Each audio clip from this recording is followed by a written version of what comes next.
Single ka ba ngayong Valentine's Day at naghahanap ng kadate? O napaswipe left and right ka na rin para lang mahanap na si the one? Ngayong Love Month, mas dumarami ang nabibiktima ng love scam. Pero ano nga ba ang kahulugan ng love scam? Ang love scam ay isang uri ng cybercrime na may modus ng paggawa ng peking katauhan online upang makipagkilala at makapangloko. Magsisimula ito sa pakikipagkilala online sa pamamagitan ng mga dating sites. Kukunin ang iyong tiwala hanggang sa mapaibig, ngunit sa huli, may ibang uri pa pala ng scam na nais gawin. Paano nga ba malalaman kung love scammer ang iyong kausap?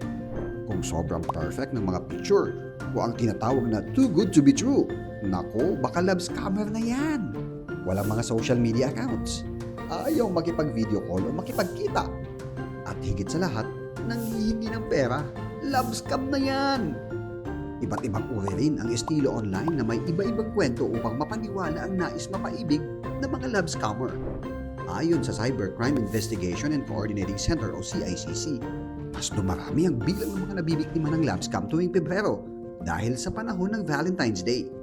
Paalala rin ng advocate group na Scamwatch Philippines, maging maingat at mapanuri sa mga nakikilala online dahil maaari itong maging daan sa iba pang uri ng malaking scam. Ikaw, anong na-swipe right mo? Love scam o true love? I-share at maging bahagi ng aming community. I-download ang Asian Link.ai app at maging Asian Linker.